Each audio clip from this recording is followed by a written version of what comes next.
Hello students, आज हम पढ़ेंगे कहानी दो कलाकार के आगे का भाग। लास्ट अपन ने पढ़ा था कि अरुणा चित्रा से बोलती है कि तुम इतनी धनवान हो, इतनी सामर्थ्य हो, इतने साधन है तुम्हारे पास, तो तुम किसी का जीवन संवार क्यों नहीं देती, किसी की ज़िंदगी क्यों नहीं बना देती, ये चित्र बनाने के बजाय। तो चित्रा उसे बोलती है कि वह काम तो तेरे लिए छोड़ दिया है, मैं चली जाऊंगी तो जल्दी से सारी दुनिया का कल्याण करने के लिए झंडा लेकर निकल पड़ना। और फिर चित्रा हंस देती है। 3 दिनों से मूसलाधार वर्षा हो रही थी, बहुत तेज़ बारिश हो रही थी। रोज़ अखबारों में बाढ़ की खबरें आती थी। बाढ़ पीड़ित क्षेत्रों की दशा बिगड़ती जा रही थी और वर्षा थी कि थमने का नाम नहीं लेती थी। अरुणा सारा ही दिन बाढ़ पीड़ित क्षेत्रों के लिए चंदा इकट्ठा करने में व्यस्त रहती। एक दिन आखिर चित्रा ने कह दिया कि तेरे इम्तिहान सिर पर आ रहे हैं, कुछ पढ़ती लिखती है नहीं, सारा दिन बस भटकती रहती है। माता पिता क्या सोचेंगे कि इतना पैसा बेकार ही पानी में बहाया है।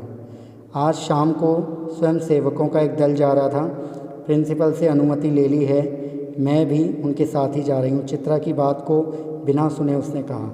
यानी जब चित्रा ने उससे कहा कि तुम अपने इम्तिहान के लिए पढ़ाई क्यों नहीं कर रही हो, पढ़ क्यों नहीं रही हो, तो उसने उसकी बात को अनसुना कर दिया अरुणा ने और बोला कि आज शाम को स्वयं सेवकों का एक दल जा रहा है, तो मैंने प्रिंसिपल सर से परमिशन ले ली हो, मैं भी उनके साथ जा रही हूँ। शाम को अरुणा चली गई। 15 दिन बाद लौटी तो उसकी हालत काफ़ी खस्ता हो रही थी। खस्ता यानी ख़राब होना, कमज़ोर होना। 15 दिन बाद जब वो अरुणा लौटी तो उसकी हालत बहुत ख़राब हो रही थी। सूरत ऐसे निकल आई मानो 6 महीने से बीमार हो। चित्रा उस समय गुरुदेव के पास गई थी। अरुणा नहा धोकर खा पीकर लेटने लगी, तभी उसकी नज़र चित्रा के नए चित्रों की ओर गई। 3 चित्र बने रखे थे, तीनों बाढ़ के चित्र थे। जो दृश्य वो अपनी आंखों से देखकर आ रही थी, वैसे ही दृश्य यहाँ भी अंकित थे। उसका मन जाने कैसा कैसा हो गया। शाम को जब चित्रा लौटी तो अरुणा को देखकर बड़ी प्रसन्न हुई।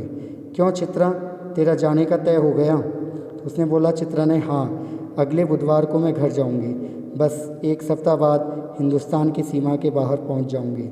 उल्लास उसके स्वर में छलका जा रहा था, खुशी उसकी आवाज़ से छलकी जा रही थी। सच कह रही है, तू चली जाएगी चित्रा। 6 साल से साथ रहते रहते ये बात तो मैं भूल ही गई थी कि हमें कभी अलग भी होना पड़ेगा। ये बात अरुणा ने उससे कही कि 6 साल से हम दोनों मित्र एक साथ हैं। 6 साल से साथ रहते हुए मैं ये बात भूल गई थी कि हमें कभी अलग रहना पड़ेगा। उदासी भरे स्वर में अरुणा ने पूछा। उदासी का अर्थ हो जाएगा निराशा। स्वर यानी आवाज़। निराशा भरी आवाज़ में उदास होकर के उसने उस आवाज़ में उससे पूछा, जैसे कि वो स्वयं से पूछ रही हो कि तू चली जाएगी तो मैं यहाँ कैसे रहूँगी। कितना स्नेह था दोनों में, कितना प्रेम था दोनों में। सारा हॉस्टल उनकी मित्रता को ईर्ष्या की दृष्टि से देखता था। ईर्ष्या का अर्थ हो जाता है जलन, दृष्टि का अर्थ हो जाएगा नज़र। यानी पूरा हॉस्टल जो है उनकी दोस्ती को जलन की नज़र से देखता था, जलता था उनकी दोस्ती से। आज चित्रा को जाना था। अरुणा सवेरे से ही उसका सामान ठीक कर रही थी। एक एक करके चित्रा सबसे मिलाई, बस गुरुजी से मिलना रह गया था, सो उनका आशीर्वाद लेने चल पड़ी। 3 बज गए थे पर वह लौटी नहीं। 4 बजे की गाड़ी से वो जाने वाली थी। अरुणा ने सोचा वह खुद जाकर देखा है कि आखिर बात क्या हो गई। तभी हड़बड़ाती सी चित्रा ने प्रवेश किया। बड़ी देर हो गई, अरे क्या करूं, बस कुछ ऐसा हो गया कि रुकना ही पड़ा। तो अरुणा ने पूछा, आखिर क्या हो गया ऐसा जो रुकना ही पड़ा? सुने तो 2-3 कंठ एक साथ बोले। गर्ग स्टोर के सामने पेड़ के नीचे अक्सर एक भिखारिन बैठी रहा करती थी। ना लौटी तो देखा कि वहीं मरी पड़ी है और उसके दोनों बच्चे उसके सूखे शरीर से चिपक कर बुरी तरह रो रहे हैं। यानी चित्रा ने बताया कि गर्ग स्टोर के सामने पेड़ के नीचे अक्सर एक भिखारिन बैठी रहती थी, लेकिन आज जब मैं लौट रही थी तो वो वहीं पर मरी पड़ी थी और मैंने पास जाके देखा तो उसके दोनों बच्चे जो हैं उसके सूखे शरीर से चिपककर बहुत बुरी तरह रो रहे हैं। जाने क्या था उस सारे दृश्य में कि मैं खुद को रोक नहीं सकी। एक रफ सा स्केच मैंने बना ही डाला, यानी एक रफ सी ड्राइंग मैंने बना ही डाली। बस इसी चीज़ में मुझे देर हो गई। 4:30 बजे चित्रा हॉस्टल के फाटक पर आ गई, पर तब तक अरुणा का कहीं पता नहीं था। बहुत सारी लड़कियां उसे छोड़ने स्टेशन तक भी गईं, पर चित्रा की आंखें बराबर अरुणा को ढूंढ रही थी। 5 भी बज गए, रेल चल पड़ी, पर अरुणा ना आई सो ना आई। विदेश जाकर चित्रा तन मन से अपने काम में जुट गई। उसकी लगन ने उसकी कला को निखार दिया। विदेश में उसके चित्रों की धूम मच गई। भिखारिन और 2 अनाथ बच्चों के उस चित्र की प्रशंसा में तो अखबारों के कॉलम भर गए। यानी विदेश जाकर के चित्रा जो है अपनी चित्रकारी में बहुत निपुण हो गई, बहुत सफल हो गई, बहुत फेमस हो गई। शोहरत के ऊंचे कगार पर बैठ चित्रा जैसे अपना पिछला सब कुछ भूल गई। पहले वर्ष तो अरुणा से पत्र व्यवहार बड़े नियमित रूप से चला। यानी 1 साल तो उन दोनों में बातचीत होती रही पत्र के द्वारा, लेकिन फिर धीरे धीरे वो पत्र लिखना भी कम हो गया और पिछले 1 साल तो उसे यह मालूम भी नहीं कि वो कहाँ है, अरुणा कहाँ है। अनेक प्रतियोगिताओं में उसका अनाथ शीर्षक वाला चित्र प्रथम पुरस्कार पा चुका था। जाने क्या था उस चित्र में, जो भी देखता उस चित्र को वो चकित रह जाता। 3 साल बाद जब वह भारत लौटी तो बड़ा स्वागत हुआ उसका। अखबारों में उसकी कला पर, उसके जीवन पर अनेक लेख छपे। यानी 3 साल बाद जब वो विदेश से वापस भारत लौट कर आई तो बहुत ही भव्य स्वागत हुआ उसका। उसके जीवन पर अखबारों में कई लेख छपे। पिता अपनी इकलौती बिटिया की इस सफलता पर बहुत प्रसन्न थे। दिल्ली में उसके चित्रों की प्रदर्शनी का विराट आयोजन किया गया। प्रदर्शनी यानी एग्जीबिशन, विराट यानी विशाल। एक एग्जीबिशन का बहुत ही बड़ा भव्य आयोजन रखा गया। उद्घाटन करने के लिए उसे ही बुलाया गया। उस भीड़ भाड़ में अचानक उसकी भेंट का अर्थ हो जाएगा मुलाकात। अचानक चित्रा की मुलाकात जो है वो अरुणा से हो गई। रूनी कहकर चित्रा भीड़ की उपस्थिति को भूलकर अरुणा के गले से लिपट गई।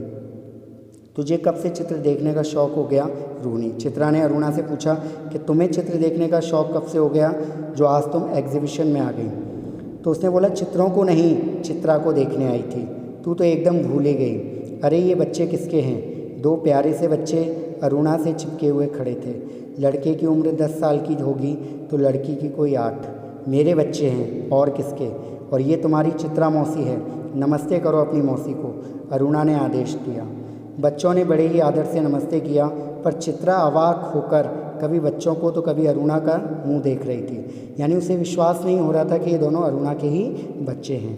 तभी अरुणा ने टोका, कैसी मौसी है, प्यार तो कर। और चित्रा ने दोनों के सिर पर हाथ फेरा प्यार का। अरुणा ने कहा, तुम्हारी ये मौसी बहुत अच्छी तस्वीरें बनाती हैं, ये सारी तस्वीरें इन्हीं की बनाई हुई है, आप हमें सब तस्वीरें दिखाएं मौसी। बच्चों ने फरमाइश की तो चित्रा ने उन्हें तस्वीरें दिखानी। घूमते घूमते वे उसे भिखारिन वाली तस्वीर के सामने आ पहुँचे। चित्रा ने पूछा, यही वह तस्वीर है रूनी जिसने मुझे इतनी प्रसिद्धि दी? यानी चित्रा ने उसको बताया कि यही वो तस्वीर है अरुणा जिस तस्वीर ने मुझे इतना फेमस कर दिया, इतना प्रसिद्ध कर दिया। ये बच्चे रो क्यों रहे हैं मौसी? बच्चों ने बड़ी मासूमियत से पूछा। तस्वीरों को ध्यान कर देखकर बालिका ने पूछा। तो चित्रा ने बताया, इनकी माँ मर गई है, देखती नहीं हो मरी पड़ी है, इतना भी नहीं समझती। बालक ने मौका पाते ही अपने बड़प्पन और ज्ञान की छाप लगाई। यानी ये बात उसे उसके भाई ने बोली, उस बालक ने बोली कि देखती नहीं हो कि इसकी माँ मरी पड़ी है और माँ के दुख में ही ये रो रही है। ये सचमुच के बच्चे थे मौसी। बालिका की आवाज़ करुण से करुणतर हो गई। यानी कि अब उसकी आवाज़ में दया से और दयातर आ गई। क्यों आ गई? उसे रोना आ गया कि क्या ये चित्र जो आपने बताया है, चित्र जो आपने बनाया है वो वास्तव का चित्र है? क्या ये बच्चे वास्तव में थे? अरे सचमुच के बच्चों को देखकर ही तो बनाई थी ये तस्वीर। मौसी, हमें ऐसी तस्वीर नहीं अच्छी लगती, अच्छी तस्वीरें दिखाओ। राजा रानी की, परियों की, उन तस्वीरों को और अधिक देर तक देखना बच्चों के लिए असहनीय हो उठा था। तभी अरुणा के पति आ पहुँचे। साधारण बातचीत के पश्चात अरुणा ने दोनों बच्चों को उनके हवाले करते हुए कहा, आप जरा बच्चों को प्रदर्शनी दिखाइए, मैं चित्रा को लेकर घर चलती हूँ। बच्चे इच्छा न रहते हुए पिता के साथ विदा हो गए। चित्रा को दोनों बच्चे बड़े ही प्यारे लगे। वह उन्हें देखती रही। जैसे ही वे आंखों से ओझल हुए उसने पूछा, सच सच बताओ रूनी, ये प्यारे प्यारे बच्चे किसके हैं? यानी उसे अभी तक यकीन नहीं था कि ये बच्चे अरुणा के हैं, इसलिए उसने पूछा कि सच सच बताओ अरुणा, ये दोनों प्यारे बच्चे किसके हैं? अरुणा ने कहा तो मेरे हैं। अरुणा ने हंसते हुए कहा, अरे बता ना, मुझे ही बेवकूफ़ बनाने चली है। एक क्षण रुककर अरुणा ने कहा, बता दूं? और फिर उस भिखारिन वाले चित्रों के दोनों बच्चों पर उंगली रखकर बोली, ये ही वो दोनों बच्चे हैं। क्या? चित्रा की आंखें विस्मय से फैली रह गई। विस्मय का अर्थ होता है आश्चर्य। उसे बहुत शॉक्ड लगा, वो बहुत शॉकिंग हुई कि क्या ये वही बच्चे हैं? क्या सोच रही है चित्रा? अरुणा ने पूछा। कुछ नहीं, मैं सोच रही थी कि, पर शब्द शायद उसके विचारों में खो गए। यानी उसे बहुत घमंड था अपनी प्रसिद्धि पर, अपनी सफलता पर, लेकिन आज उसे समझ में आ गया था कि असल मायने में जीवन में जो प्रसिद्धि अरुणा ने पाई है, अरुणा ने उन बच्चों को एक नया जीवन दिया, ठीक है, कि चित्रा ने केवल उन बच्चों का चित्र बना करके प्रसिद्धि हासिल की, लेकिन उन बच्चों के लिए कुछ किया नहीं। लेकिन एक समाज सेविका के रूप में अरुणा ने उन बच्चों की मदद की और उन्हें अडॉप्ट करके, गोद लेकर के उन्हें अपना नाम दिया। तो इसलिए इन दोनों कलाकारों में अगर कंपेयर किया जाएगा, तुलना की जाएगी, तो हम ये कह सकते हैं कि अरुणा जो है वो हृदय से, अपने मन से एक सच्ची कलाकार थी।